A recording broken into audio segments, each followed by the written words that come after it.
Funções químicas inorgânicas, ácidos e bases. Nono ano, página 316 a 325. Uma função química é um conjunto de substâncias com propriedades químicas semelhantes. As substâncias são classificadas em uma função química de acordo com suas propriedades. As substâncias químicas podem ser agrupadas em dois grandes grupos, as substâncias orgânicas e inorgânicas. Substâncias inorgânicas são aquelas que não possuem cadeia carbônica e as orgânicas são as que possuem. Entretanto, existem exceções a compostos que contêm carbono, mas que apresentam propriedades mais semelhantes à de substâncias inorgânicas, como o dióxido de carbono e o carbonato de cálcio. Os compostos orgânicos e inorgânicos são subdivididos em grupos menores de substâncias que possuem características e propriedades semelhantes. As substâncias inorgânicas podem ser subdivididas em grupos menores de acordo com as propriedades que apresentam. As principais funções inorgânicas são ácidos, bases, óxidos e sais. Existem ainda outras funções inorgânicas, como hidretos e carbetos.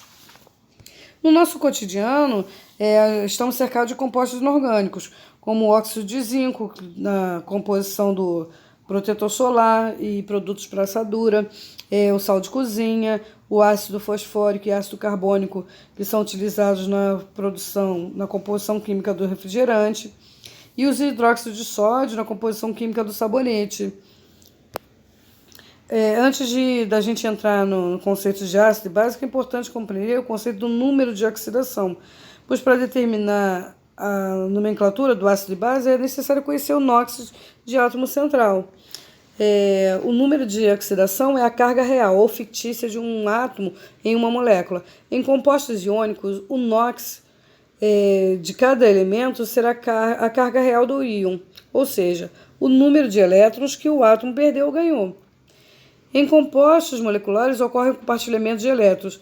O NOx de um composto molecular seria a carga elétrica do átomo, caso houvesse quebra de ligação covalente e o par de elétrons da ligação ficasse com o átomo mais eletronegativo. Existem algumas regras para a determinação do NOx. Por exemplo, substâncias simples, os íons monoatômicos, o hidrogênio ligado a metais, o oxigênio, o NOx fixo, que nós vamos ver aqui agora. Por exemplo, nos metais alcalinos, o NOx ele é mais 1, nos metais alcalinos terrosos ele é mais 2, no zinco ele é mais 2, na prata mais 1 e no alumínio mais 3. Também na regra número 6, a família dos halogênios. Número 7, o cálculo do NOx em íons compostos e substâncias compostas. Então,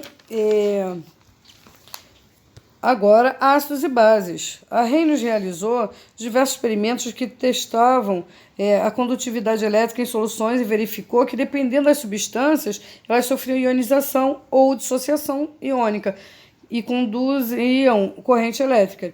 A Reynolds verificou que uma solução conduz corrente elétrica quando está presente íons livres. Ao adicionar um composto molecular como o açúcar em água, a Reynolds verificou que a lâmpada do esquema não se acende. Isso porque o açúcar apresenta átomos unidos por ligações covalentes e, quando dissolvido na água, as moléculas de glicose ficam suspensas na água.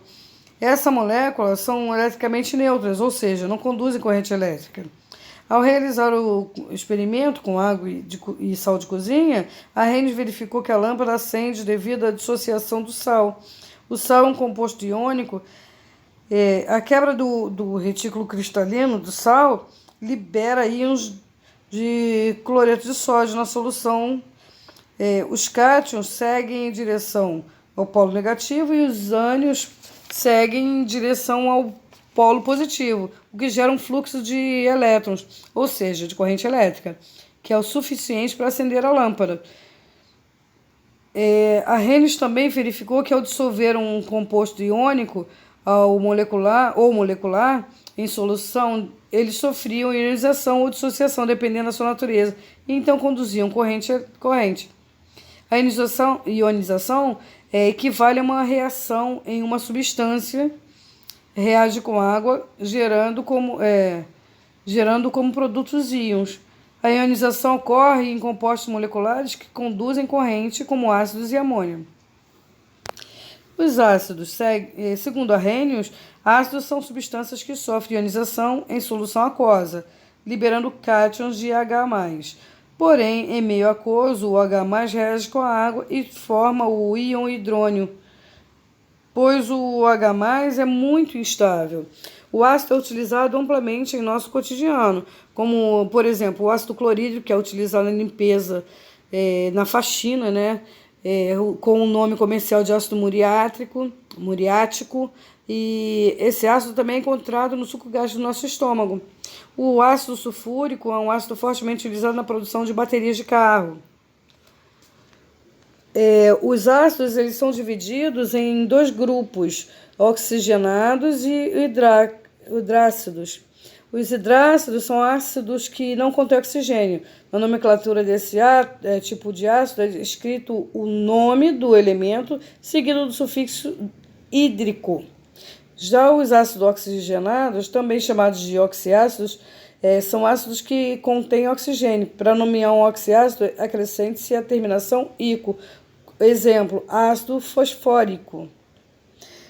Para elementos que formam até 4 oxiácidos, a terminação depende do NOx de elemento central. A partir do NOx, deve-se adicionar um prefixo e um sufixo, de acordo com a tabela abaixo aí. Por exemplo, o cloro é capaz de formar 4 ácidos diferentes, de acordo com a variação do NOx. Por exemplo, ácido perclórico, ácido clórico, ácido cloroso, ácido hipocloroso. Os ácidos podem ser classificados de acordo com o número de hidrogênio ionizável em monoácidos, diácidos, triácidos e tetrácidos. As bases. De acordo com a Arrhenius, uma base é uma substância que, em meio aquoso, sofre dissociação iônica e aumenta a concentração de ânion hidróxido, OH. Esse OH é chamado de hidroxila. Então, as bases são nomeadas escrevendo o nome do metal precedido do prefixo hidróxido de... Então, por exemplo, hidróxido de sódio, hidróxido de potássio. As bases elas podem ser classificadas de acordo com o número de hidroxilas presentes em sua estrutura. Podemos classificar em monobases, formado por uma hidroxila, de base por 2, tribase por 3 e tetrabase são as bases que apresentam 4 hidroxilas. Indicadores. Existem algumas substâncias que indicam se um meio é ácido ou básico através de uma determinação cloração. Essas substâncias são chamadas de indicador ácido básico. O extrato de repolho roxo é um exemplo de indicador. Em meio ácido fica vermelho, rosa e meio básico fica verde amarelado. A